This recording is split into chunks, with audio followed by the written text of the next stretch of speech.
Hello, everyone. Before we start, let me first ask you a question. Have you experienced this? It's tickling. So today we are going to talk about tickling. My name is Amy, and this is a Student Academy of Science production. Let's first see what will happen if we tickle other people. Situation 1.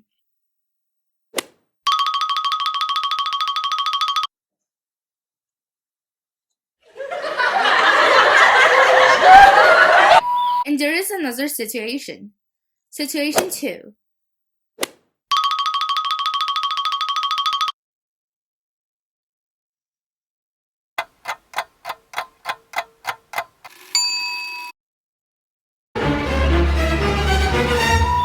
So, have you ever wondered why is that?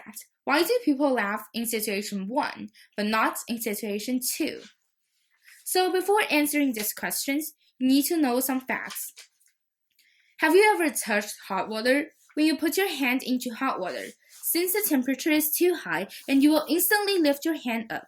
In this case, the hot water would be a stimulation. Stimulation refers to an action from the outside environment that activates something. So in short, it is something happen outside that has some influences on you. And a nerve cell, or a neuron, is a cell in your body that transfers messages. It serves for the purpose of allowing communication between your brain and your body parts. We can look at this picture below. It shows how a nerve cell looks like, and the picture in the left shows the nerves over your body. We can see that nerves are actually everywhere. An impulse is a signal sent by the nerves. So let's say this is your brain, and the yellow line is consisted of many neurons. The green dot represents the signal. We can see that the signal travels along the nerve cells and ultimately reaches your brain. Now let's see what happens in your brain and learn something about the sense of touch. Your brain is consisted of cerebrum, cerebellum, and brainstem. This is how your brain looks like, and this is your cerebrum, this is your brainstem, and this is your cerebellum. Your cerebrum controls a variety of activities, such as thinking and speaking. Your cerebellum controls your movements. It helps you to maintain balance and learn new motor skills. Your brainstem mainly controls your organs so that you can breathe and your heart will beat.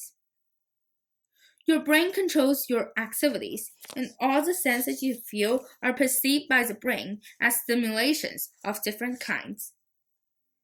Without your brain, even if you still have your eyes and ears, you still cannot see or hear things. So let's say, when you're sleeping, your ears are not closed like your eyes, but you do not feel that you actually hear anything. This is because your brain is not active. It does not work on the senses when you're sleeping. The sensory information received by your eyes and ears have to be processed by the brain for you to feel the sense. However, your brain is not exposed to the outside environment.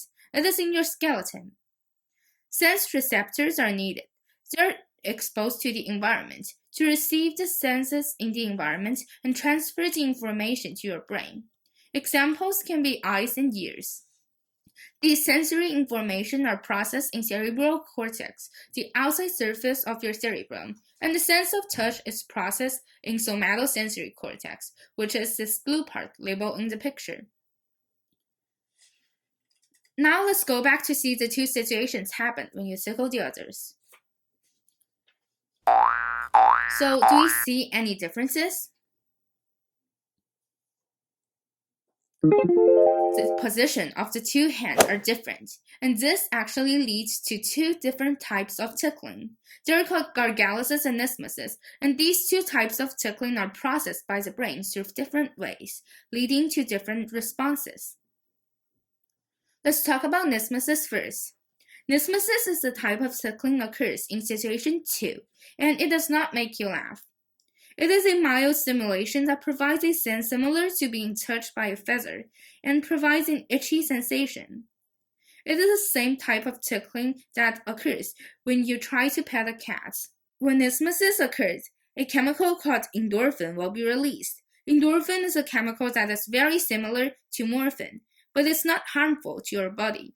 It can suppress pain and gives you a slight sense of pleasure. That's why when you pet a cat, you can see it becomes very relaxed. Now let's talk about gargalysis. Gargalysis is a type of tickling that occurs in situation 1, and it makes you laugh.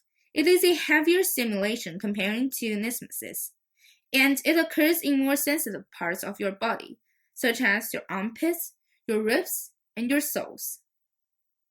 The definition of sensitivity is that over the same distance, if there are more neurons, then it will be more sensitive, and if there are less neurons, then it will be considered as less sensitive.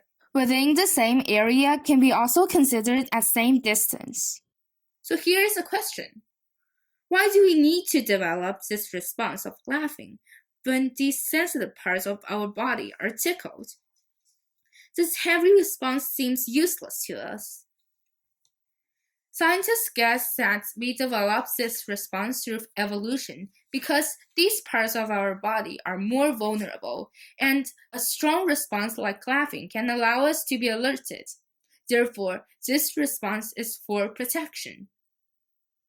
When gargalysis is triggered on, along with your somatosensory cortex that processes the sense of touch, another part of your brain, anterior cingulate cortex, is also activated. Your anterior cingulate cortex plays an important role in the formation of your personality and emotions.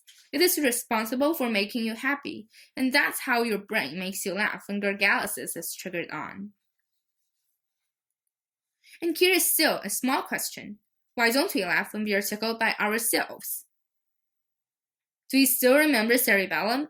Cerebellum is a region that is located in the back of your brain. Cerebellum controls your movement, and your movement of tickling is directed by cerebellum.